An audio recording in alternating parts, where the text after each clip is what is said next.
The first thing I noticed about him wasn't his shoulders, though God knows I noticed those too. It was the way he stood in the barn doorway with lightning cracking white behind him, rain sheeting off the brim of his hat, and said, in a voice low and rough like gravel under boots, "You gonna stand there and catch pneumonia, or you gonna come inside?" That was Wade Calloway. And I had no idea, soaked to the bone and shivering on a stranger's property in the middle of nowhere, Montana, that he was about to become the person I measured every single day of my life against. My name is Eli Marsh, and 3 hours before that lightning strike, I'd been driving home from a job interview I didn't get, in a car that had chosen the worst possible stretch of back road to die on. No cell signal, no street lights, just black fields on either side and rain coming down like the sky had a grudge against me personally. I'd walked almost 2 miles before I saw the porch light of the ranch house glowing gold through the storm, and by the time I reached it, my hands were shaking too hard to knock properly. He'd opened the door before I even got the chance. I want you to understand what he looked like in that doorway, because I've spent a long time since then trying to describe it to myself and never quite managing it. Tall, taller than me by a few inches, with the kind of build that came from actual labor, not a gym.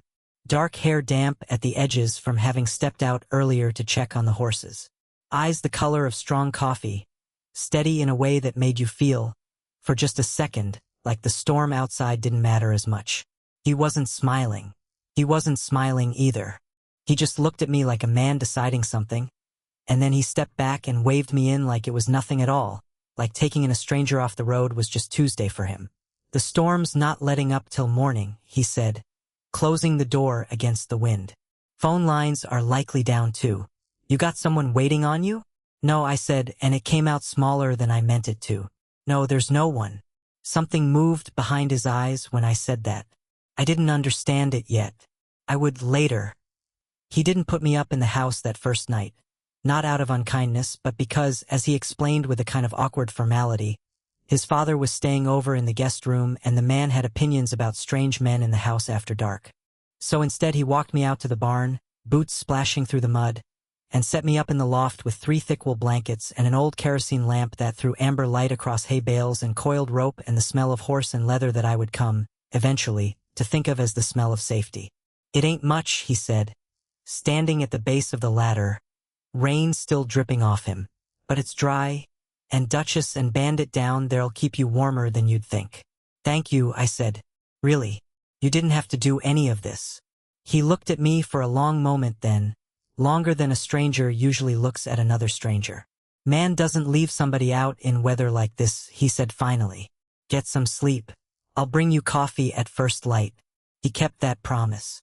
That was the thing about Wade I learned fastest and never once had reason to unlearn. He kept every promise he made, no matter how small.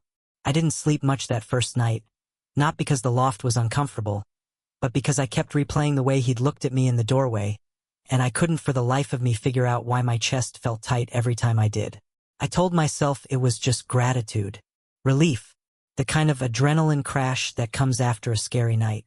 I was 23 years old, and I had spent every one of those years being very, very careful about which feelings I let myself examine too closely, and this felt like exactly the kind of feeling I wasn't supposed to examine. Morning came gray and washed clean, the storm finally spent, and true to his word, Wade climbed the loft ladder with 2 tin mugs of coffee balanced with more care than the situation probably required. He sat down across from me on a hay bale, close enough that our knees nearly touched, and for a moment neither of us said anything at all. The horses shifted below us. Somewhere outside a rooster was making a fool of itself. "Car trouble, huh?" he said eventually. "Something like that. Timing belt, I think. Or the alternator. I'm not exactly a mechanic." He almost smiled at that, the corner of his mouth twitching in a way that undid something in my stomach I didn't have a name for yet. "I can take a look at it. Got some tools. Might take me the better part of the day, though, depending on what's wrong." "You don't have to, Eli." My name in his mouth for the first time. I felt it land somewhere under my ribs. I said I would. "Drink your coffee." I drank my coffee. That was supposed to be the whole story. A stranded traveler, a fixed car, a thank you and a goodbye. That's not what happened. What happened was that his father's truck, parked in the yard, wouldn't be leaving until the roads dried out properly, which took 2 more days. What happened was that Wade's spare part order for my car took 4 days to arrive from town.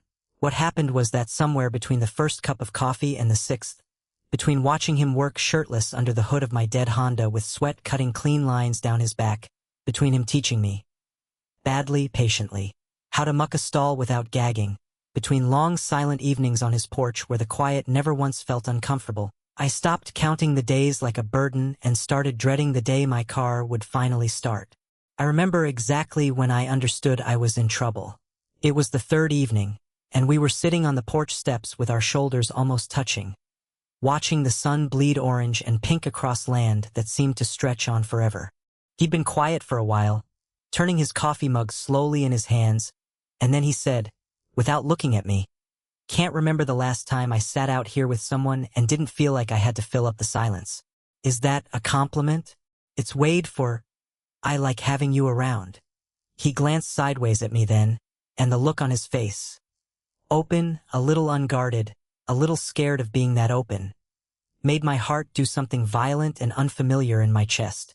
"Didn't figure you'd need translating. But you strike me as the type that likes things spelled out."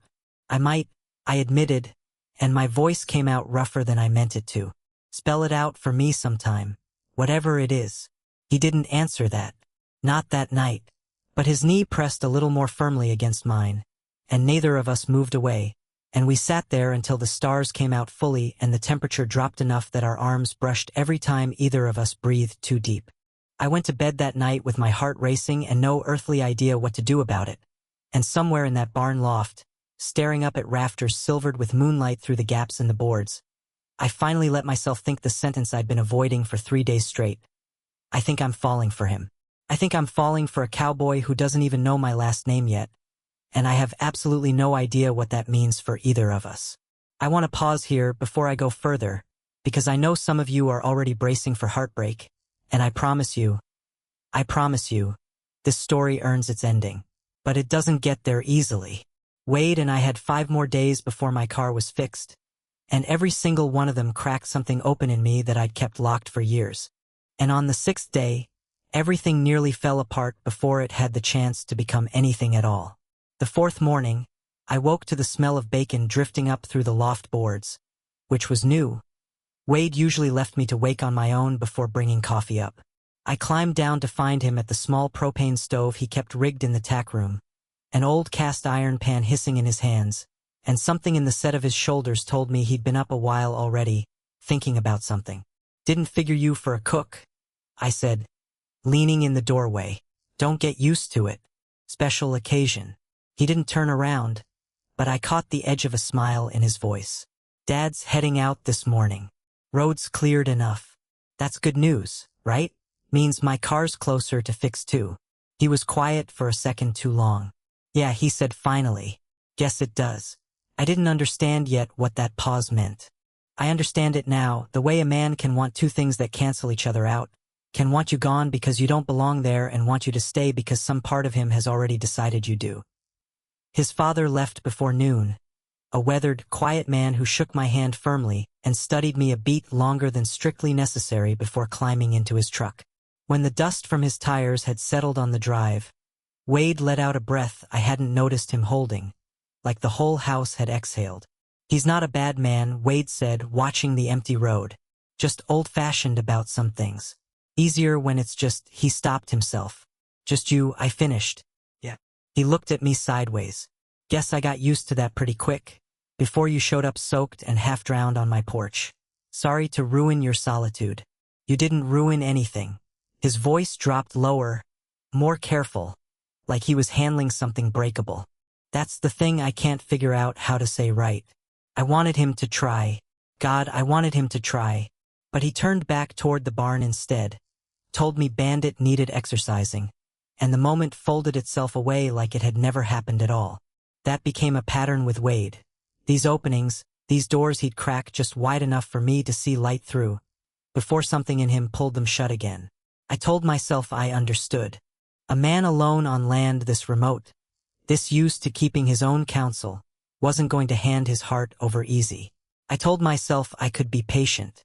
I was not, it turned out, very good at being patient. That afternoon he taught me to ride. Not well. Bandit was a patient old gelding who mostly tolerated my clumsiness, but well enough that by the third loop around the paddock I wasn't gripping the saddle horn like my life depended on it.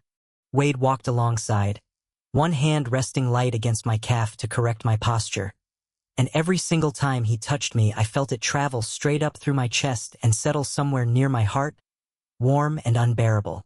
"You're overthinking it," he said, the fourth time I tensed wrong going into a turn. "Horse can feel you thinking. Just trust him." Easy for you to say. You've probably been doing this since you could walk. Since before that, probably. He glanced up at me, and the late sun caught his eyes in a way that made them look almost gold instead of brown. "My old man put me on a horse before I had good sense. Guess some things you just don't forget how to do." Is that a metaphor? Might be. The corner of his mouth did that thing again. That almost smile that undid me every time. "Are you planning on sticking around long enough to find out?" My heart slammed against my ribs so hard I was half convinced Bandit could feel it too. "My car's supposed to be done tomorrow," I said, and I heard how much I didn't want that to be true even as I said it. Something shifted in Wade's face. Quick, there and gone, like a cloud passing over the sun. "Right," he said. "Tomorrow." He didn't say anything else the rest of the ride, and I spent every silent minute of it trying to work out what I'd said wrong. Whether I'd imagined the whole conversation, whether wanting things this badly from a man I'd known 4 days made me a fool, or just desperately, achingly lonely in a way I hadn't let myself admit until a stranger with kind eyes pulled me in out of the rain. That night, we sat on the porch again, same as every night, except the silence between us felt different. Charged. The air before a storm rather than the calm after one. Wade had a bottle of beer he wasn't really drinking, turning it slowly by the neck, and I had my knees pulled up to my chest like I could make myself smaller, safer, less obvious. "Can I ask you something?" I said finally, because the quiet had gotten unbearable. "Go on. Why'd you let me stay? That first night. You didn't know me. Could have called someone, driven me to a motel in town. Anything. Why the barn? Why the coffee every morning? Why any of it?" Wade was quiet long enough that I thought he wasn't going to answer at all. When he did, his voice had gone rough in a way I hadn't heard from him yet. "Because you looked like you needed somewhere to land," he said. And because he stopped, jaw working like he was chewing on the rest of the sentence, deciding whether it was safe to let out. "Because?" I pushed gentler than I felt. He turned to look at me fully then, and the porch light caught half his face in gold and left the other half in shadow, and for the first time since I'd arrived, I saw something raw and unguarded sitting right there in his eyes, no doors shutting on it this time. "Because the second I saw you standing in that doorway," he said low, something in me sat up and paid attention in a way it hasn't done in a long time. Longer than I want to admit to, and I've spent every day since trying to figure out what I'm supposed to do with that. Because it scares the hell out of me, Eli, and I don't scare easy. The air between us had gone thin and electric. I could hear my own pulse in my ears. "What are you scared of?" I asked, barely above a whisper. "That you're leaving tomorrow," he said. "And that I already know I'm going to spend a long time wishing you hadn't." Neither of us moved for what felt like a full minute. His eyes dropped, just briefly, to my mouth, and mine did the same to his, and the space between us on that porch step had somehow, without either of us deciding it, shrunk down to almost nothing. I could feel the warmth coming off him. I could hear the catch in his breath. And then, from somewhere out in the dark fields, a coyote howled, long and sharp, and the moment shattered like glass. Wade pulled back first, clearing his throat, running a hand through his hair. "Should get some sleep," he said, voice unsteady in a way that didn't match his usual easy drawl. "Big day tomorrow. Car and all." "Right," I said, my own voice not much steadier. "Car and all." I climbed up to the loft that night with my whole body still humming, replaying the half-second before the coyote's howl over and over, wondering what would have happened if the night had stayed quiet just a little longer. I didn't know yet that tomorrow wasn't going to be the goodbye either of us thought it would be. I didn't know that the real trouble, the misunderstanding that would nearly cost us everything, was still 3 days off, waiting for us like weather building on the horizon. But that night, lying in the dark with the horses shifting below me and my heart still racing from almost, I let myself believe, just for a little while, that maybe I'd found something worth being brave for. The car wasn't fixed the next day. Wade found a second problem, a cracked hose he swore he hadn't seen before, and ordered the part from town, which meant 3 more days minimum. He told me this at breakfast with a carefully neutral face, like he was reporting the weather, but I caught the flicker underneath it, the same flicker I felt in my own chest. Relief dressed up as inconvenience. Terrible luck, I said, fighting to keep a straight face. Terrible, he agreed, not fighting at all. Then, quieter. You mind staying? I know it's not exactly what you signed up for. Wait, I've mucked stalls for you for 4 days. I think we're past the point of me minding. That earned me a real smile. Not the crooked almost smile he rationed out like it cost him something, but a full one, unguarded, the kind that made him look 10 years younger and made my chest ache in a way I was getting frighteningly used to. Good, he said. That's good. The days that followed fell into an easy rhythm that I've never quite managed to replicate with anyone since, no matter how hard I've tried. Mornings were chores. Feeding, mucking, mending fence line that never seemed to stop needing mending. Afternoons were riding lessons that had less and less to do with actual horsemanship and more to do with Wade finding excuses to stand close, to correct my grip with his hand over mine, to laugh. Really laugh, head back, unguarded, when I did something wrong in a particularly hopeless way. Evenings were the porch, the 2 beers, the conversations that went longer and deeper each night, peeling back a little more of both of us like we were taking turns being brave.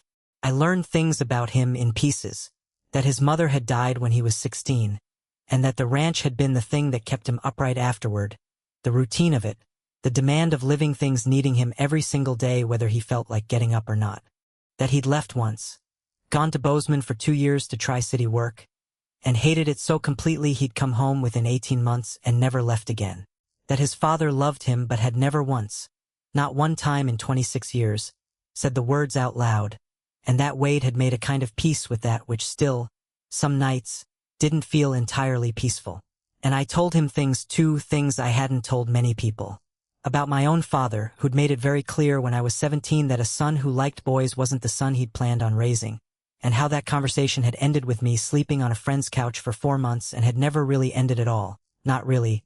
Not in the part of me that still flinched sometimes at the word disappointed. About moving from job to job, city to city, always half looking for something I couldn't name, always coming up empty. About how exhausted I was, in a bone-deep way, of being careful. You don't have to be careful here, Wade said, the night I told him that. We were sitting closer than usual, close enough that his shoulder was a solid line of warmth against mine. Whatever that's worth. However long you're here, you don't have to be careful with me.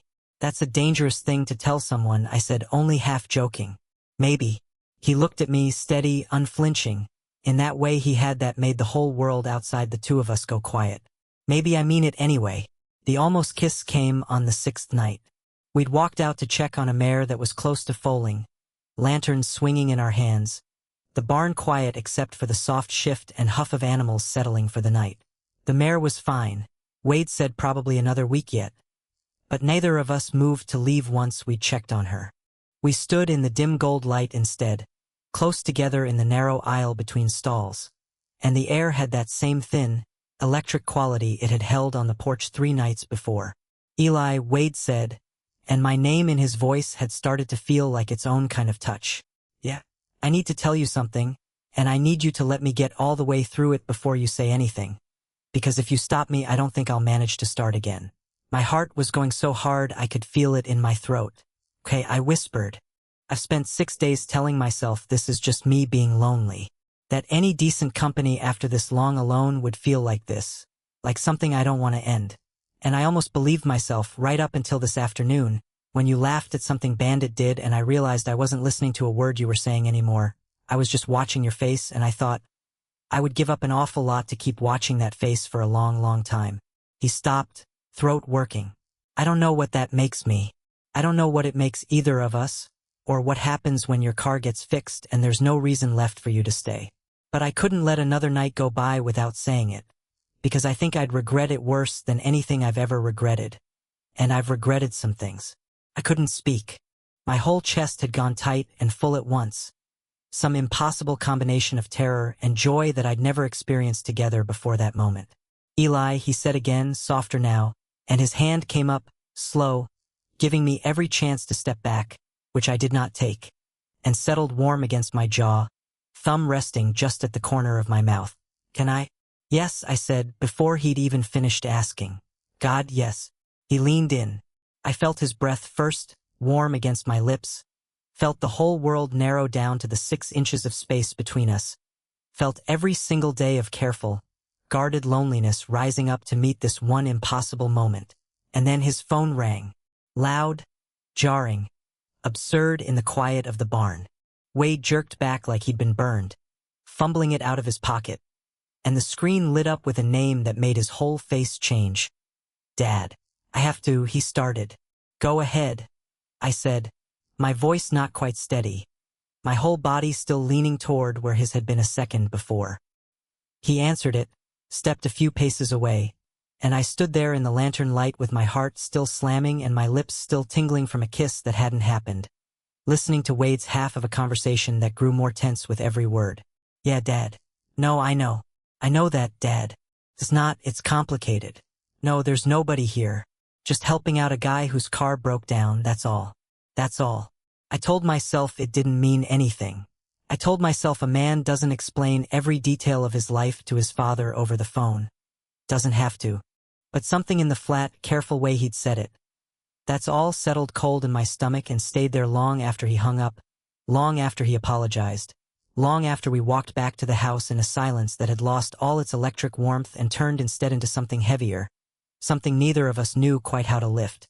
Everything okay? I asked once we were back at the porch steps.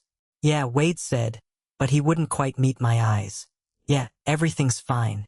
Just ranch stuff. Dad worries. I wanted to believe him. I wanted, more than almost anything, to close the 6 inches of space that had opened back up between us and finish what the phone call had interrupted. But something had shifted, and I could feel it the same way you can feel a change in weather before the sky actually turns. A stillness that means something is coming. Good night, Wade, I said finally, when it became clear the moment wasn't going to come back on its own. Night, Eli. He watched me climb the loft ladder, and just before I disappeared up into the dark, he said, quiet enough I almost missed it. For what it's worth. I meant every word. I lay awake a long time that night, turning that sentence over, weighing it against the coldness in his voice on the phone, trying to understand how both things could be true at once. I didn't know yet that I was about to find out exactly how complicated that's all could become. I didn't know that the next 3 days would be the hardest of the whole summer. That jealousy and misunderstanding were waiting just past the horizon, closer than either of us thought. Everything changed on the 8th day, and it changed because of a man named Dale. Dale Ferris ran the ranch 2 properties over, and he showed up mid-morning in a dust-covered truck with 2 cases of beer and the easy, familiar swagger of someone who'd known Wade his whole life. He was handsome in a loud, sun-worn way, broad-shouldered, quick to laugh, quicker to touch Wade's shoulder, his arm, the back of his neck in a manner that made something ugly and unfamiliar twist low in my stomach the very first time I saw it. Didn't know you had company, Dale said, looking me over with open curiosity when Wade introduced us. Car trouble, Wade said, which by then had become the explanation he reached for automatically, easily, and which by then had also started to feel like something smaller than the truth, worn thin from overuse. Well, hell, welcome to the neighborhood, Dale said, and clapped me on the shoulder hard enough to rock me back a step. This one's been a hermit for 2 years straight. Good to see him keeping company. We're just friends, Wade said too quickly, I thought, though maybe I only thought that because of the barn, because of the almost kiss still burning under my skin 2 days later, because of how badly I wanted it to have meant what it felt like it meant. Dale stayed most of the day. He and Wade had a history that ran deep: high school, a stretch of years working the same rodeo circuit, an easy shorthand of old jokes and shared memory that I had no way of matching, no way of even understanding half the time. I told myself I wasn't jealous. I told myself, repeatedly, that watching Dale sling his arm around Wade's shoulders and pull him into a rough, affectionate headlock over some old joke about a girl named Carly Whitfield from their junior year didn't mean anything. That old friends touched like that I had no claim on Wade's shoulders or his laughter or his attention. I told myself a lot of things that day. Most of them were lies. By evening, when Dale finally loaded back into his truck with a wave and a promise to come by again soon, something in me had curdled quiet and small and mean, and I couldn't shake it loose no matter how hard I tried. Wade found me in the barn afterward, checking on the mare more out of a need to be somewhere else than any real necessity. "You've been quiet," he said, leaning in the stall doorway. "Just tired." "Eli." He said my name the way he always did, low and certain, like it was a fact rather than a guess. "What's wrong?" "Nothing's wrong. You had a friend over." "That's nice. You seemed happy." I heard how flat my own voice sounded and hated it. Hated that I couldn't seem to stop it. Understanding dawned slow across his face, and then, infuriatingly, the corner of his mouth twitched like he was fighting off a smile. "You're jealous," he said. "I'm not jealous." "Eli, I don't have any right to be jealous," I snapped, and the words came out sharper and more honest than I meant them to. "That's the whole problem, isn't it? 2 nights ago we almost, and then your dad calls and it's nothing, just a guy whose car broke down, and today your friend shows up and we're just friends, and I don't know what I am to you, Wade, I don't know what any of this is, and I watched you laugh with him today the way you laugh with me, and I hated it, I hated every second of it, and I have no right to hate it because you've never actually told me what this is." The words hung in the air between us. Too loud, too raw, too much all at once. Wade had gone very still. "You want to know what this is?" he said quietly. "Yes. Come here." I didn't move. My heart was pounding too hard. Some part of me terrified that I'd finally pushed too far, said too much, and that whatever fragile thing had been building between us these 8 days was about to collapse under the weight of my own ugly jealousy. "Eli." Softer this time. "Please." I went to him. He took my face in both hands, careful, deliberate, giving me every chance in the world to pull away. And this time there was no phone, no coyote, no interruption at all. "This is what it is," he said, and kissed me. It wasn't rushed. It wasn't careless. It was slow and certain and warm, his hands gentle against my jaw, and I felt 8 days of careful, terrified longing finally break loose all at once. Felt myself lean into him like something coming home after a long time lost. When we finally broke apart, both of us breathing unsteady, he rested his forehead against mine and let out a shaky laugh. "I've been wanting to do that since the second night," he admitted. "Almost did it that first morning with the coffee. Scared the hell out of myself." "Then why didn't you?" "Because I've never done this before," he said, and something vulnerable moved across his face. Something that cost him to say out loud. "Not with a man. Not ever.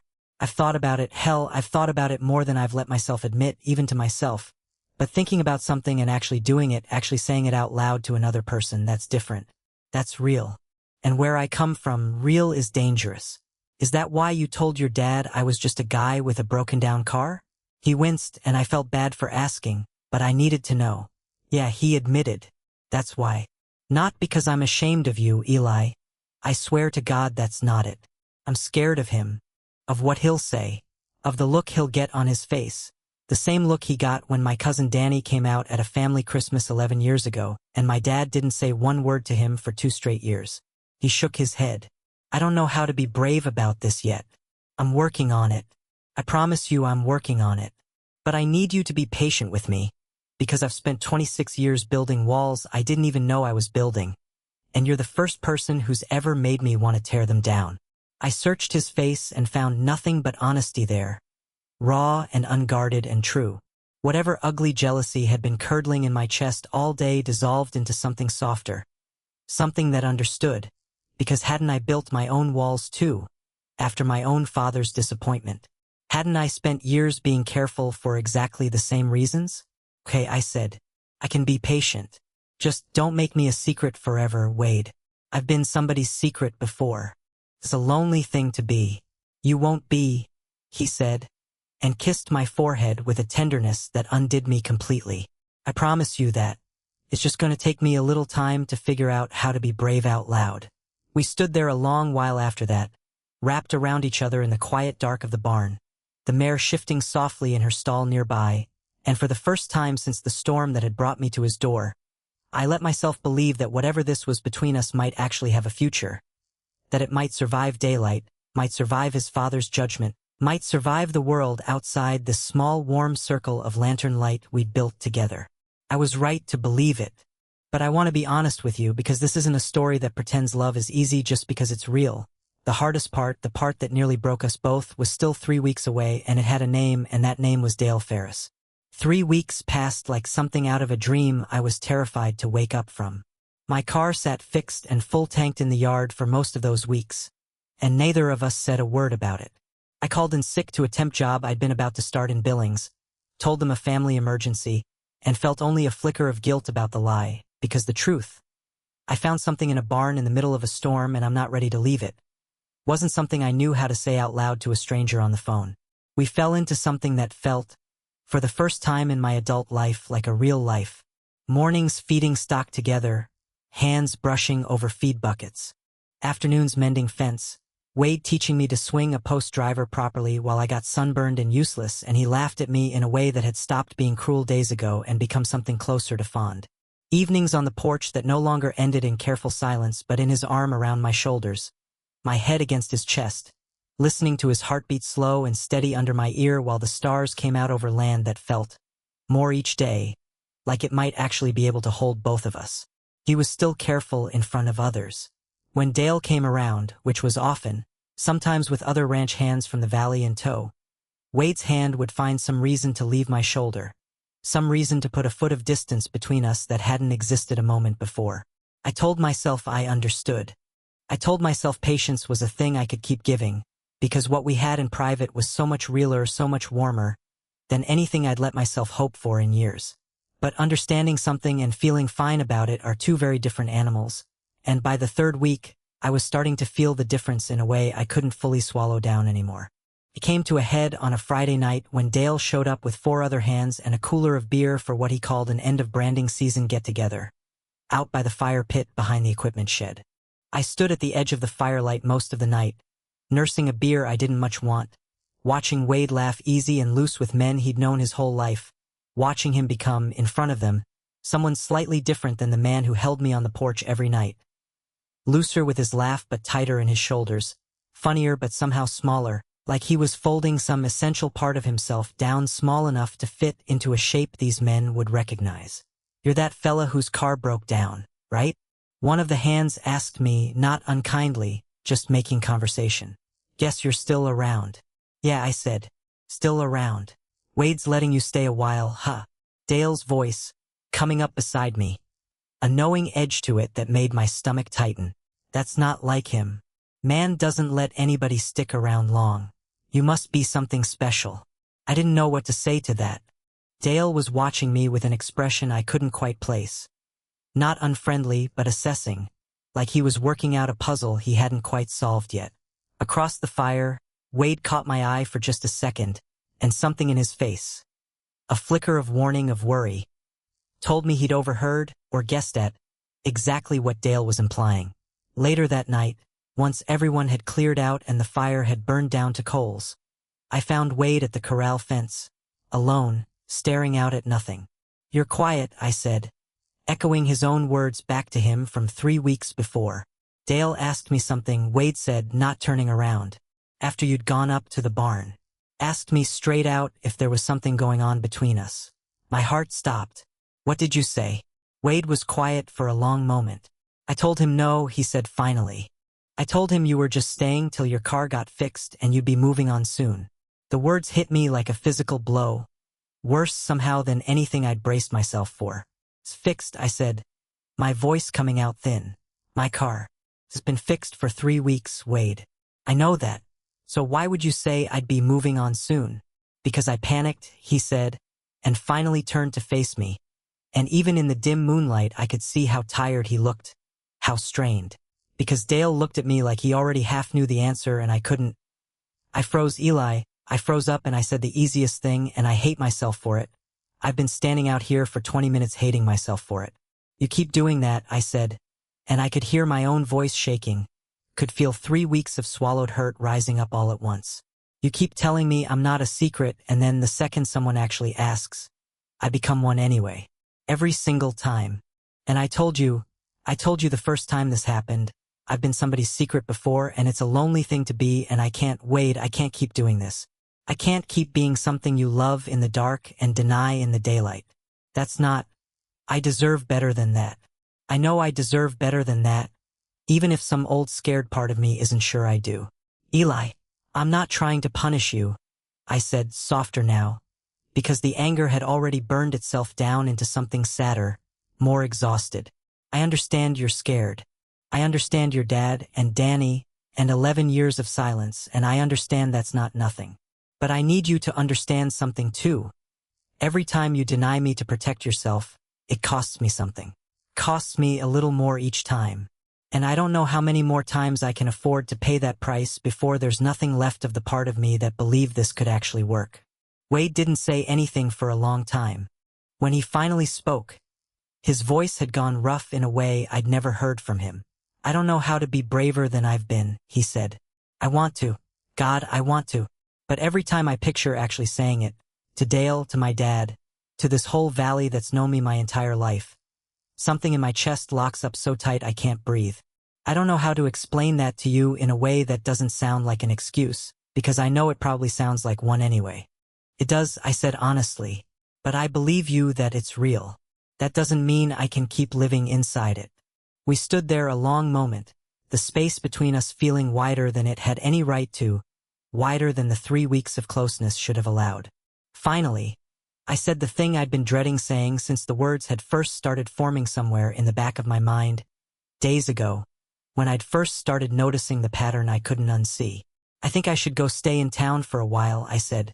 Just give us both some space. Let you figure out what you actually want, without me standing right here making it feel urgent. Eli, don't. I'm not leaving you, Wade. My voice cracked on his name. I'm just leaving the barn. There's a difference. But I can't keep sitting in that loft every night wondering if tomorrow's the day someone asks the wrong question and you flinch again. I need you to want to be brave for me, not because I'm standing right in front of you making it hard to say no. He didn't argue further. I think some part of him even knew I was right, though it clearly cost him not to reach for me, not to try to talk me out of it the way every instinct in his body seemed to want to. I packed the small bag of things I'd accumulated over 3 weeks. A flannel shirt he'd given me that first cold week, a paperback novel I'd been slowly working through on quiet afternoons, and I drove into the small town of Larkspur that night with my chest hollowed out and aching in a way I hadn't felt since the last time my father had looked at me like I was a disappointment he hadn't asked for. I took a room above the diner, paid for by the week, and told myself it was the right decision even as every part of me wanted to turn the car around. The distance was its own kind of misery. I got a job waiting tables at the diner downstairs, mostly to keep busy, mostly to keep from lying in that small rented room replaying every moment of the last 3 weeks until I'd worn the memories smooth and thin from overuse. Larkspur was a small town, and word of a stranger sticking around got around fast, and more than once I caught someone giving me a curious look I couldn't quite place. Not unkind, just curious, the way small towns are curious about anything new. Wade didn't call. I hadn't expected him to, not really. I'd asked for space, and he was giving it to me with the same careful thoroughness he gave everything. And some nights that felt like exactly what I needed, and other nights it felt like confirmation of every fear I'd voiced at that corral fence. That he couldn't be brave. That some men simply weren't built for it. However much love sat underneath the fear. I saw him once, 9 days in, across the street outside the feed store, loading sacks into his truck bed with his jaw set tight and his eyes finding mine for just a second before dropping away. Neither of us crossed the street. I don't know which of us was more afraid to. It was Dale, of all people, who finally broke the silence. He came into the diner on a slow Tuesday afternoon, sliding into a booth by the window, and when I came to take his order he looked up at me with none of the easy joking I remembered from the ranch, just something quieter, more serious. "Sit down a second," he said. "If you got a minute." I sat, warily. "I've known Wade Calloway since we were 7 years old," Dale said, turning his coffee mug slowly on the table, an echo of Wade's own habit that made my chest ache. Watched him bury his mama at 16 and not cry once at the funeral, not once, and then go cry alone in the hayloft where he thought nobody could hear him. Watched him try city life and come home looking like something had been let out of a cage. I know that man about as well as anybody left alive knows him. He looked up at me, and I ain't seen him laugh the way he laughed those weeks you were staying out there. Not once, not in years. Not since before his mama passed, if I'm being honest. I didn't know what to say. "Dale, I don't think..." I asked him straight out if something was going on between you two. Dale continued, undeterred. And I want you to know I wasn't asking to cause trouble. I was asking because I love that man like a brother, and I've watched him fold himself smaller and smaller every year since his mama died. And for 3 weeks I watched him unfold a little, and then all of a sudden he's folded right back up again and won't say why, and I put 2 and 2 together and I figured it had something to do with the fella from the barn suddenly renting a room over the diner. My throat had gone tight. It's complicated, I managed. Most things worth having are. Dale's expression softened.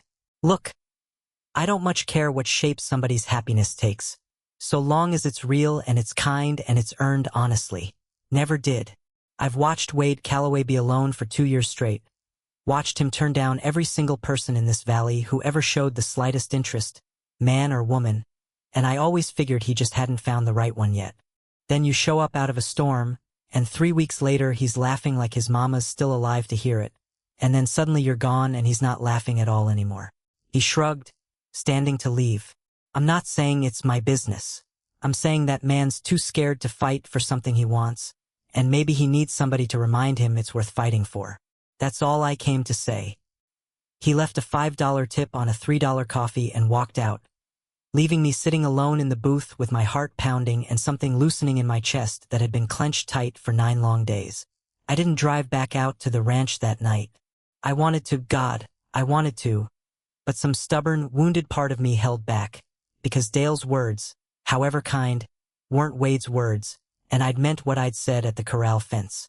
I needed Wade to choose bravery because he wanted it for himself, not because someone had talked him into it, and not because I'd shown up and made it easy to say yes in the moment without truly meaning it.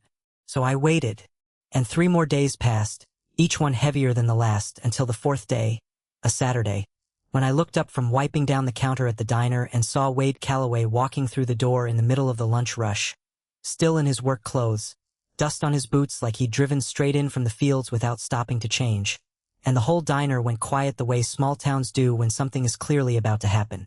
He walked straight up to the counter, ignoring the stares, ignoring everything, and stopped right in front of me with his heart plainly written all over his face. I told my dad, he said, no preamble at all, voice a little unsteady but not hiding, not folding down small the way I'd watched him do at the fire pit weeks before. This morning, told him about you, about us, told him I've never been happier than the 3 weeks you were staying in my barn, and that I've been miserable every single day since you left, and that if he couldn't accept that, then I guess we were going to have some distance in our relationship too, because I'm done choosing being small over being happy. The whole diner had gone still, listening, but Wade didn't so much as glance at any of it. His eyes locked entirely on mine. What did he say? I managed. He didn't say much of anything for a long while, Wade admitted. Just sat there at the kitchen table looking older than I've ever seen him look. And then he said, Wade's voice caught and I watched him push through it. He said he always figured something was different about the way I talked about you on the phone that night. Said he'd had 2 years to think about how he handled things with Danny, and he wasn't proud of it, and he didn't much want to make the same mistake twice with his own son. A shaky breath. He's not going to throw a parade about it, Eli. He's an old-fashioned man and he's going to need time. But he told me he'd rather have a son who's happy and different than a son who's alone and familiar, and that's about as close to I love you as that man's ever managed to get, and it's more than I ever thought I'd hear. My eyes had gone blurry, and I didn't even care that half the diner was watching. Wait, I'm not done, he said, and took a step closer, close enough now that I could see his hands were shaking. I know I hurt you. I know I made you feel small and hidden when you deserved better, and I'm not going to stand here and pretend those 3 weeks of you gone didn't happen, because they did, and they're on me, every one of them. But I love you, Eli Marsh. I think I've loved you since that first morning with the coffee, maybe since the second I saw you standing soaked in my doorway with nowhere else to go. And I am done. I am so done. Being scared of saying that out loud in front of anybody who might be listening. His voice broke on the last words. So I'm asking you, in front of God and Dale Ferris and half of Larkspur at lunch hour, to come home. Not to the barn loft this time. To the house. To me. However long it takes you to believe I mean it, I'll keep proving it every single day. For as long as you'll let me. I came around the counter without a word, because some things don't need words, and I kissed him right there in the middle of the diner with the lunch crowd watching and not one part of me caring. Because for the first time since that stormy night 3 weeks and 1 lifetime ago, I felt entirely, completely unashamedly seen. Somewhere behind us, I heard Dale let out a low whoop and someone else start clapping, and the whole diner dissolved into noise and warmth, and Wade laughed against my mouth. Really laughed, the sound of it vibrating through both of us. And I thought, with my whole chest full to bursting, there it is. That's the sound Dale meant. That's the sound of a man finally, fully unfolded. That was 2 years ago now. I live at the ranch full-time these days. My name's on the mailbox next to his, which took his father another 8 months to be fully comfortable with, but which happened eventually on a quiet Tuesday when the old man drove out just to fix the mailbox post himself and didn't say a word about why, just handed Wade the wrench when he was done and told him to keep the letters dry. Dale still comes around most weekends, cooler of beer in tow, and he never once lets Wade forget that he saw it coming before either of us did. The fire pit behind the equipment shed has become something like a regular gathering spot, and nobody there so much as blinks anymore when Wade's arm finds its way around my shoulders in front of the whole group, easy and unhidden, like it was always meant to be there.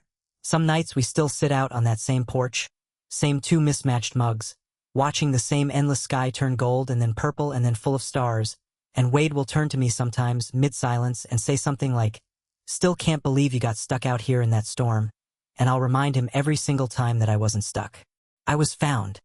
He asked me to marry him this past spring, out by the same corral fence where I'd once told him I couldn't keep being his secret. He didn't have a ring ready. He'd planned to, but couldn't wait, he said. Once the words started coming, he just had to let them out before he lost his nerve again. I said yes before he'd even finished the question. We're getting married in the fall, right there on the ranch under the same sky that watched the whole thing begin. I think about that stormy night more than you'd expect. About how close I came to just sitting in my dead car in the dark, too proud or too scared to walk those 2 miles to a porch light I could barely see through the rain. About how one small, desperate decision led me to a doorway, and a man standing in it, and a whole life I never once let myself imagine I was allowed to have. If you're out there tonight, cold and unsure and waiting for some storm of your own to pass, I hope you find your porch light too.